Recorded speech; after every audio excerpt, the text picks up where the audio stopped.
തലസ്ഥാന നഗരഭരണം നഷ്ടപ്പെട്ടത് ഉൾപ്പെടെയുള്ള തെരഞ്ഞെടുപ്പ് തിരിച്ചടികൾ ചർച്ച ചെയ്യാൻ CPM തിരുവനന്തപുരം ജില്ലാ സെക്രട്ടേറിയറ്റ് യോഗം ഇന്ന് ചേരും. സ്ഥാനാർത്ഥി നിർണയത്തിലും തെരഞ്ഞെടുപ്പ് പ്രവർത്തനങ്ങളിലും പാളിച്ച ഉണ്ടായെന്ന അഭിപ്രായം പാർട്ടിയിൽ ശക്തമാണ്. വിമതരെ നിയന്ത്രിക്കാനാകാത്തതും സംഘടനാ സംവിധാനങ്ങളിലെ പാളിച്ചയും പരിശോധിക്കും. ജില്ലാ കമ്മിറ്റി അംഗം SA സുന്ദർ ചാലയിൽ തോറ്റതിലും പ്രത്യേക പരിശോധനയുണ്ടാകും. ജില്ലാ പഞ്ചായത്ത് വിജയിച്ച തദ്ദേശ സ്ഥാപനങ്ങൾ എന്നിവയിലെ അധ്യക്ഷ സ്ഥാനം സംബന്ധിച്ചും തീരുമാനമുണ്ടാകും.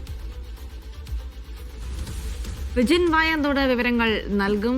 വിജിൻ, ഇന്നിപ്പോൾ തെരഞ്ഞെടുപ്പ് തോൽവി CPM-നെ സംബന്ധിച്ചിടത്തോളം വലിയ തിരിച്ചടി ഉണ്ടായത് അത് തിരുവനന്തപുരത്ത് തന്നെയാണ്. കോർപ്പറേഷൻ ഭരണം കൈവിട്ടതടക്കം അതിൽ സംഘടനാപരമായ പാളിച്ചകളുണ്ട് തുടങ്ങിയ വിമർശനങ്ങൾ ഉയർന്ന പശ്ചാത്തലത്തിൽ കൂടിയാണ് ഈ യോഗം ശ്രദ്ധേയമാകുന്നത്.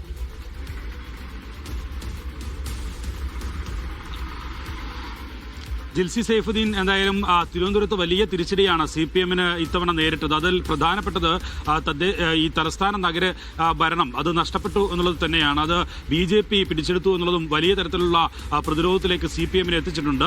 ഈ ഘട്ടത്തിലാണ് ഇന്നും നാളെയുമായി CPM-ന്റെ ജില്ലാ സെക്രട്ടേറിയറ്റ് കമ്മിറ്റി യോഗങ്ങൾ ചേരുന്നത്. ഇതിൽ പ്രധാനമായും പരിശോധിക്കാൻ പോകുന്നത് തിരുവനന്തപുരം തലസ്ഥാന നഗരസഭയിൽ അത് വലിയ തരത്തിലുള്ള തിരിച്ചടി ഏറ്റുവാങ്ങിയത് തന്നെയായിരിക്കും. ഏതൊക്കെ തരത്തിലുള്ള പാളിച്ചകളാണ് തിരുവനന്തപുരം നഗരസഭയിൽ സ്ഥാനാർത്ഥി നിർണയവും ഒപ്പം തന്നെ പ്രചാരണ വിഷയങ്ങളിലുമൊക്കെ ഉണ്ടായത് എന്ന കാര്യമായിരിക്കും പ്രധാനമായും എന്തായാലും CPM ജില്ലാ സെക്രട്ടേറിയറ്റ് യോഗവും ജില്ലാ കമ്മിറ്റി യോഗവും പരിശോധിക്കുക. ഒപ്പം തന്നെ ജില്ലയിൽ സ്ഥാനാർത്ഥി നിർണയവുമായി ബന്ധപ്പെട്ട് കഴിഞ്ഞ തവണയൊന്നും ഇല്ലാത്ത നിലയിലുള്ള വിമത ശല്യം ഉൾപ്പെടെ ഇത്തവണ LDF-നും CPM-നും നേരിടേണ്ടി വന്നു. CPM-ന്റെ പ്രധാനപ്പെട്ട നേതാക്കൾ തന്നെ വിമതരായി രംഗത്തെത്തുന്ന സാഹചര്യമൊക്കെ ഉണ്ടായിരുന്നു. അതുകൊണ്ട് തന്നെ ആ വിഷയത്തിൽ ഉൾപ്പെടെ ഏതെങ്കിലും തരത്തിൽ ഏകപക്ഷീയമായ തീരുമാനത്തിലേക്ക് നേതാക്കളുടെ അഭിപ്രായത്തിലേക്ക് മാത്രമായി ഒതുങ്ങിപ്പോയോ എന്ന കാര്യത്തിൽ ഉൾപ്പെടെയുള്ള ചർച്ചയാണ് എന്തായാലും ഉയരാൻ പോകുന്നത്. നേരത്തെ തന്നെ ഉള്ളൂർ വിമത സ്ഥാനാർത്ഥിയായി മത്സരിച്ച K. ശ്രീകണ്ഠൻ ഉൾപ്പെടെ ഈ കടകംപള്ളി സുരേന്ദ്രനും ഒപ്പം തന്നെ V. ശിവൻകുട്ടിക്കുമെതിരെ പരസ്യ പ്രസ്താവനയുമായി രംഗത്തെത്തുന്ന സാഹചര്യമുണ്ടായിരുന്നു. അങ്ങനെ ഏതെങ്കിലും നേതാക്കളുടെ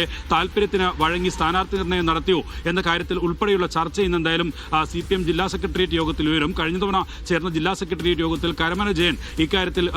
കരമന ഹരി ഇക്കാര്യത്തിൽ വലിയ തരത്തിലുള്ള പ്രതിഷേധം ജില്ലാ കമ്മിറ്റി യോഗത്തിൽ ഉയർത്തിയിരുന്നു. അതുമായി ബന്ധപ്പെട്ട ചർച്ചകൾ ഉൾപ്പെടെയാണ് ഇന്നത്തെ സെക്രട്ടേറിയറ്റ് യോഗത്തിൽ ഉയരുക.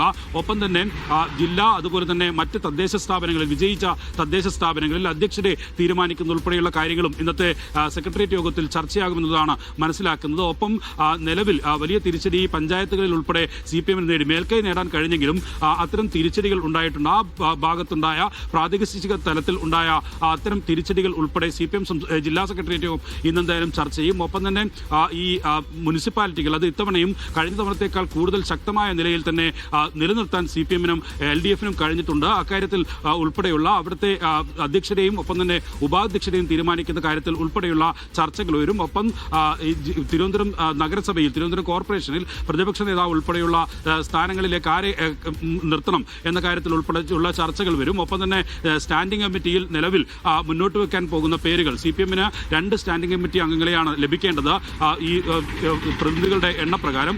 അതുകൊണ്ട് തന്നെ ആ കാര്യത്തിൽ ആരൊക്കെ വേണം അത് നൽകുമോ BJP എന്ന കാര്യത്തിൽ ഉൾപ്പെടെയുള്ള ചർച്ചകൾ നേരത്തെ തന്നെ ഉയർന്നിരുന്നു. അതിന്റെ അടിസ്ഥാനത്തിൽ മുന്നോട്ട് വെക്കാൻ പോകുന്ന ഏതൊക്കെ തരത്തിലുള്ള നഗരസഭയിൽ ഏതൊക്കെ തരത്തിലുള്ള സ്ട്രാറ്റജികൾ ഇനിയുള്ള ദിവസങ്ങളിൽ സ്വീകരിക്കണം എന്ന കാര്യത്തിൽ ഉൾപ്പെടെയാകും ഇന്നത്തെ ജില്ലാ സെക്രട്ടേറിയറ്റ് യോഗം ചർച്ച ചെയ്യുക. അതിന് നാളെ ചേരുന്ന ജില്ലാ കമ്മിറ്റി യോഗം അന്തിമമായ പിന്തുണ നൽകുകയും ചെയ്യും.